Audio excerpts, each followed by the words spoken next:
दोस्तों आज के इस वीडियो में हम बात करेंगे नेक्स्ट 2026 एक्सपेक्टेड कट ऑफ और स्टेप स्कोर। तो वीडियो को एंड तक जरूर देखें। तो हम लोग सबसे पहले यहाँ पर कट ऑफ डिटेल्स बात करते हैं 2025 का सब्जेक्ट वाइज जो कट ऑफ रहा था उस पर। उसके बाद हम लोग 2026 के लिए बात करेंगे और हम लोग आगे ये भी बात करेंगे कि आपका मेरिट लिस्ट जो है वो कैसे तैयार होता है, क्योंकि ये जानना सबसे जरूरी है। तो देखिए सबसे पहले हम लोग बायोलॉजी की बात करते हैं कि 2025 में बायोलॉजी में कैटेगरी वाइज क्या कट ऑफ रहा था। तो जनरल और ईडब्ल्यूएस का जो कट ऑफ था वो आपका 8 टू 9.25 था। ओबीसी एनसीएल का 7.5 टू 8.5 था। वहीं एससी एसटी दिव्यांग और जेके यानी जम्मू कश्मीर के कैंडिडेट्स के लिए यहाँ पर 4 टू 4.5 था। केमिस्ट्री में अगर हम लोग बात करें तो जनरल और ईडब्ल्यूएस का जो कट ऑफ था वो 8 टू 8.50 था। वहीं ओबीसी एनसीएल का 7 टू 7.5 था।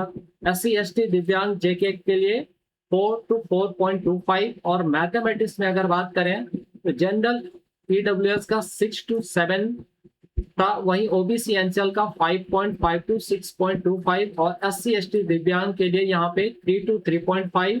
और फिजिक्स में जनरल ईडब्ल्यूएस का 5.5 और 6 टू 6.5 और ओबीसी एनसीएल का 4 टू 5.5 और एससी एसटी दिव्यांग जेके का 2.75 टू 3.25 था। ठीक है, तो ये आपका सब्जेक्ट वाइज कट ऑफ था 2025 का। लेकिन अब यहाँ पर सबसे इंपॉर्टेंट जो चीज है कि आपका मेरिट बनता कैसे है ना, उस पर आपको ज्यादा ध्यान देना और वो चीज आपको यहाँ पर समझना बहुत जरूरी है। तो देखिए सबसे पहले हम लोग merit next entrance exam marking scheme को समझते हैं।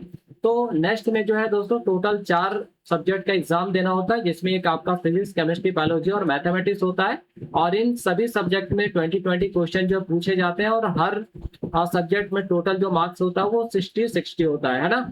अब देखिए यहाँ पे मेरिट लिस्ट आपका बनता कैसे है। तो मेरिट लिस्ट में 2 चीजों का सबसे इंपॉर्टेंट रोल है, एक आपका एसएमएस और दूसरा होता है एमएपी, है ना। तो सबसे पहले हम लोग यहाँ पे एसएमएस को समझते हैं। तो एसएमएस का मतलब होता है section wise minimum admissible score. अब ये क्या होता है, तो मान लीजिए यहाँ पे क्या है कि हर सब्जेक्ट का अलग अलग कटअप निकाला जाता है और हर स्टूडेंट को हर सब्जेक्ट का अलग अलग कटअप को पार करना पड़ता है, तभी मेरिट में जो उसका नाम आ पाता है। जैसे अगर मान लीजिए हम लोग फिजिक्स की बात करते हैं, ठीक है, तो फिजिक्स के लिए भी एक कटअप यहाँ पे तैयार किया जाता है हर कैटेगरी के लिए। तो फिजिक्स में कटअप कैसे तैयार किया जाता है, तो मान लीजिए कि फिजिक्स जितने भी बच्चों ने एग्जाम दिया है ना, तो टॉप 100 यानी फिजिक्स में टॉप 100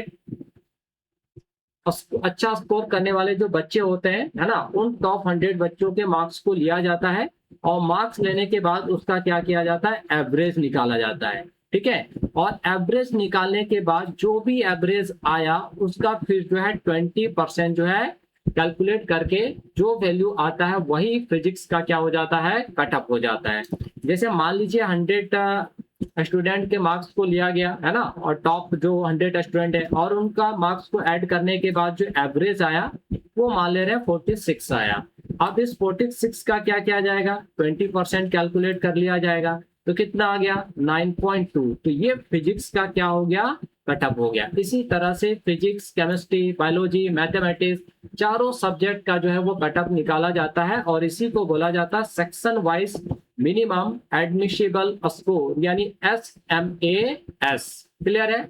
अब यहाँ पे कंपलसरी रूल क्या है कि मेरिट लिस्ट में आने के लिए आपको कम से कम 3 सब्जेक्ट यानी फिजिक्स केमिस्ट्री बायोलॉजी मैथमेटिक्स में से कम किसी 3 सब्जेक्ट और जनरल सेक्शन में एसएमएस को पार करना जरूरी होता है। यदि आप एक से ज्यादा सब्जेक्ट्स में एसएमएस से कम अंक लाते हैं तो यहाँ पर फिर आप क्या हो जाते हैं, फेल हो जाते हैं। ठीक है, यानी आपको कम से कम 3 सब्जेक्ट के कटअप को यहाँ पर पार करना पड़ता है मेरिट लिस्ट में आने के लिए।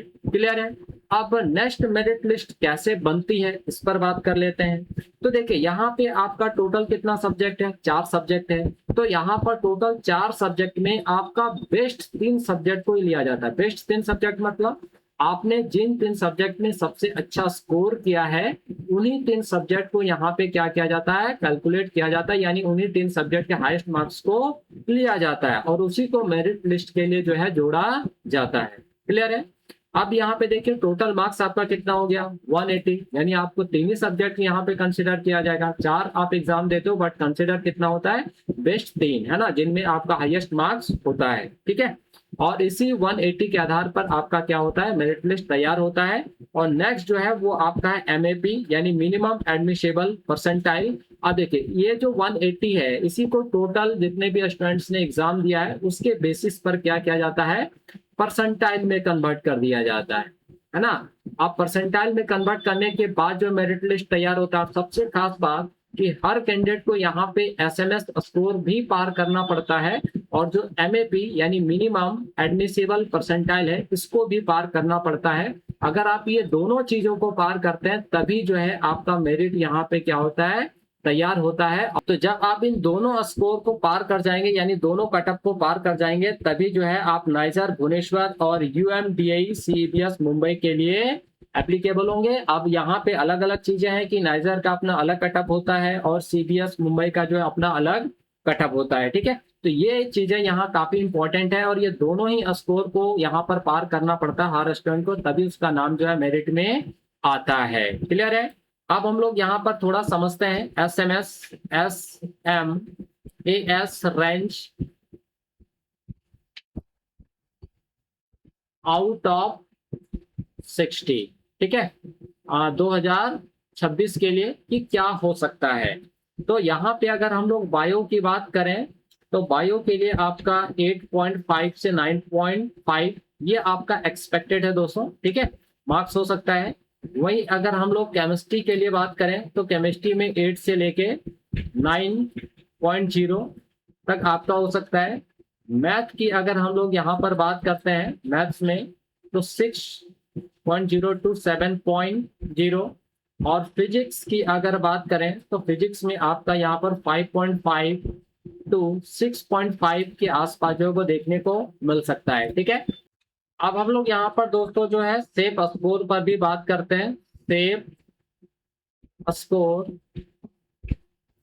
Out of 180।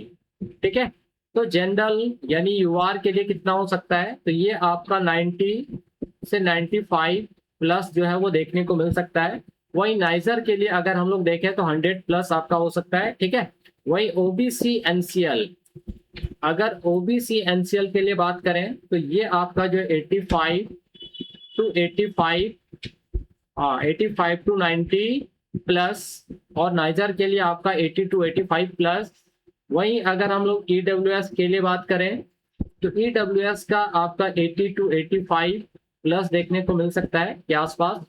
और एससी एसटी और पीडब्ल्यूडी कैटेगरी के लिए यहाँ पे आपका 70 टू 75 मार्क्स जो है वो देखने को मिल सकता है। अगर हम नाइजर के लिए अगर बात करें एससी एसटी पीडब्ल्यूडी के लिए तो 45 टू 55 के आसपास एक तरह से आपका सेफ जोन हो सकता है।